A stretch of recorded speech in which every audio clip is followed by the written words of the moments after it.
Okay, so hello everyone, welcome to decent star classes. तो guys, आज हम देखने वाले हैं अपना class 12th NCERT reproductive health का एक काफी इंपॉर्टेंट टॉपिक, जिसका नाम है सेक्सुअली ट्रांसमिटेड डिजीज या फिर sexually transmitted infection, venereal disease या फिर रिप्रोडक्टिव ट्रैक इन्फेक्शन। इस टॉपिक से कुछ ऐसे क्वेश्चन आते हैं जो कि बहुत ही आसान होते हैं और सीधा सीधा नीट और बोर्ड के अंदर में 4-5 नंबर एकदम फेंक के जाते हैं मुंह पे। तो इस टॉपिक को बिल्कुल भी नहीं छोड़ना है, एकदम फटाफट पढ़ लेना है। तो ये देखते हैं क्या लिखा हुआ है इस टॉपिक के अंदर में और कैसे इसको पढ़ना है और कौन कौन सा इंपॉर्टेंट पॉइंट है जिससे बोर्ड और नीट के अंदर में क्वेश्चन आया करते हैं। तो देखिए, यहाँ पे मैंने कुछ लिखा हुआ है, ध्यान से देखते रहिएगा। जो अपना टॉपिक है भाई, सेक्सुअली ट्रांसमिटेड डिजीज, इसका फुल फॉर्म है वीडी को बोलते हैं वेनेरल डिजीज रोग, और आरटीआई मतलब रिप्रोडक्टिव ट्रैक इन्फेक्शन। ये सारे नामों से यार ये जाना जाता है। इस डिजीज के कुछ एग्जांपल है, जो भी सेक्सुअली ट्रांसमिटेड डिजीज है उसके कौन कौन एग्जांपल है, ध्यान से देखिए। पहला तो गोनोरिया है, सिफिलिस है, जेनाइटल हर्पिस है, क्लेमाइडियासिस है, genital wart, trichomoniasis, hepatitis B और एड्स। ये सारे जो भी डिसऑर्डर हैं यार, सारे सेक्सुअली ट्रांसमिटेड डिसऑर्डर है या फिर सेक्सुअली ट्रांसमिटेड इन्फेक्शन है। इसका मतलब कि ये जो डिसऑर्डर है सब सेक्सुअली ट्रांसमिटेड है, मतलब सेक्स के थ्रू ट्रांसमिट होता है, मतलब कि कोई लिक्विड मीडियम मिल जाए फिर उसके थ्रू ट्रांसमिट ज्यादातर होता है, ठीक है ना। अनप्रोटेक्टिव सेक्स की वजह से भी ये सारे डिसऑर्डर हुआ करते हैं, या फिर इन्फेक्टेड पर्सन के साथ सेक्स करने पे भी ये सारे डिसऑर्डर हो जाते हैं, इसीलिए इनका नाम है सेक्सुअली ट्रांसमिटेड इन्फेक्शन। ध्यान से देखिएगा भैया, यहाँ पे लिखा हुआ है कि hepatitis B and HIV transmitted by the sharing needle injection etcetera. मतलब कि ये जो डिसऑर्डर है नीडल को शेयर करने से, मतलब ब्लड का ट्रांसफ्यूजन या फिर लिक्विड का ट्रांसफ्यूजन अगर होता है तो ज्यादातर चांसेस है कि ये दोनों बीमारियां फटाफट ट्रांसफर हो जाती हैं। इसके साथ साथ और देखिएगा, also from infected mother to the foetus, मतलब ये जो बीमारी है हेपेटाइटिस बी और HIV mother to the foetus यार ट्रांसमिट हो जाया करते हैं। इसके साथ ही साथ और देखिए क्या लिखा है कि also from infected mother to the foetus. खैर, इसको आपने देख ही लिया। इसके बाद देखिए, ये जो डिसऑर्डर है, ये तीनों डिसऑर्डर है जिसको हम अनक्यूरेबल की कैटेगरी में रखते हैं। ध्यान से देखिए भाई, इसको अनक्यूरेबल की कैटेगरी में क्यों रखते हैं। तो इन डिसऑर्डर को अगर टाइम पे क्योर नहीं किया गया, क्या बोला, इन डिसऑर्डर को साहब अगर हमने टाइम पे क्योर नहीं किया तो क्या हो जाएंगे, ये कभी फिर जिंदगी में क्योर नहीं होंगी और फाइनली क्या हो जाएगा, पर्सन की डेथ हो जाएगी। मतलब इन तीनों डिसऑर्डर को, हेपेटाइटिस बी जेनाइटल हर्पिस, देखिएगा जेनाइटल वार्ट नहीं है, ये क्या है, जेनाइटल हर्पिस लिखा हुआ है, और क्या लिखा हुआ है, एचआईवी। तो ये जो तीनों बीमारियां हैं, अगर इन टाइम पे हमने क्योर नहीं किया, पर्सन की सीधे जान ले लेगी। क्या ले लेगी भैया, जान गंवा बैठेंगे, ठीक है ना, जान गंवा बैठेंगे।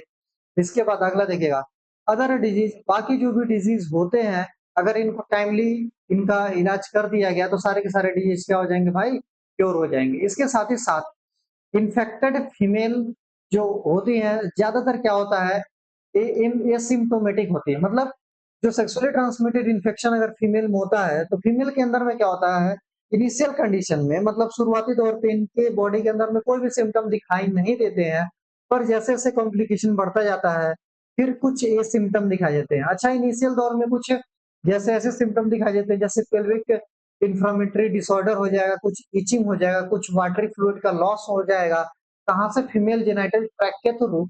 तो अगर इस तरीके का कंडीशन भी कभी-कभी देखने के लिए मिलता है, लेकिन जब फाइनली बहुत ही ज्यादा कॉम्प्लिकेशन बढ़ जाता है तो ये सारे सिम्टम देखने के लिए मिलेगा, पीआईडी पेल्विक इन्फ्लेमेटरी डिसऑर्डर और abortion, still birth, ectopic pregnancy, infertility और कैंसर। आइए ध्यान से एक-एक को देखते हैं।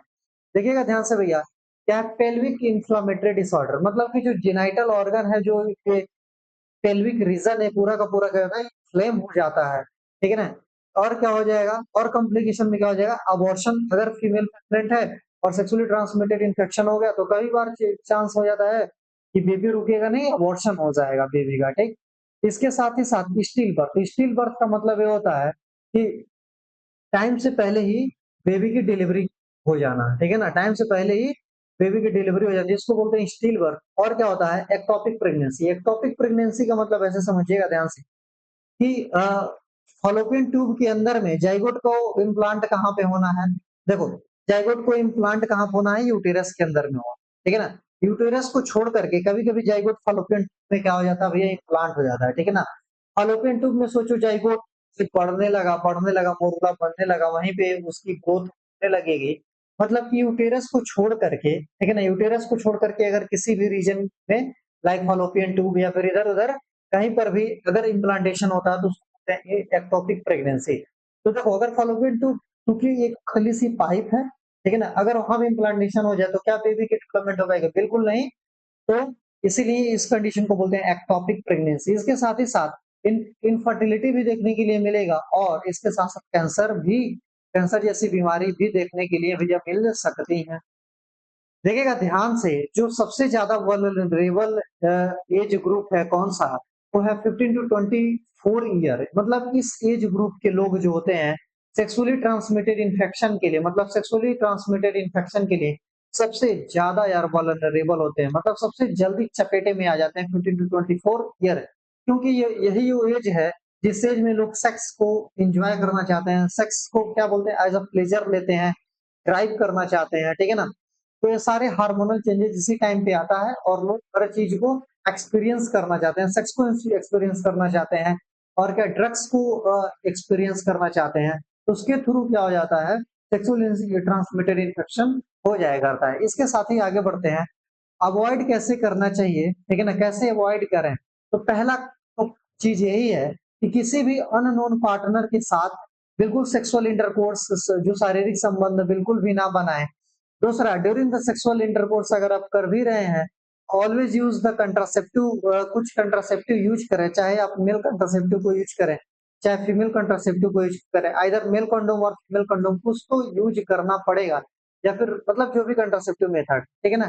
तीसरी क्या रीज़न हो सकती है कि अगर थोड़ा-सा भी डाउट होता है कि अ, सेक्सुअली ट्रांसमिटेड इन्फेक्शन जैसा या फिर इस या अगर इस सारे सिम्पटम अगर आपको थोड़े बहुत भी नज़र आते हैं, तो आपको डायरेक्ट क्वालिफाइड डॉक्टर के पास जाना चाहिए और बिना शर्माए अपना प्रॉब्लम बताना चाहिए।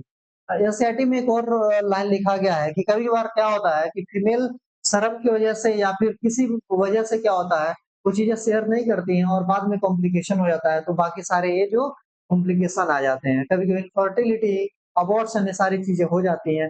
तो इससे अच्छा है कि कॉम्प्लिकेशन आए, इसको हम अर्लियर स्टेज में ही क्या करते हैं, क्योर करते हैं। उम्मीद है यार आज का जो लेक्चर है, ये जो सेक्सुअली ट्रांसमिटेड डिजीज़ है पूरी तरीके से आपको समझ आया होगा। इसी तरीके से डिसेंट स्टार के साथ जुड़े रहिए हमारे साथ, पढ़ते रहिए, हँसते रहिए, खेलते मुस्कुराते रहिए।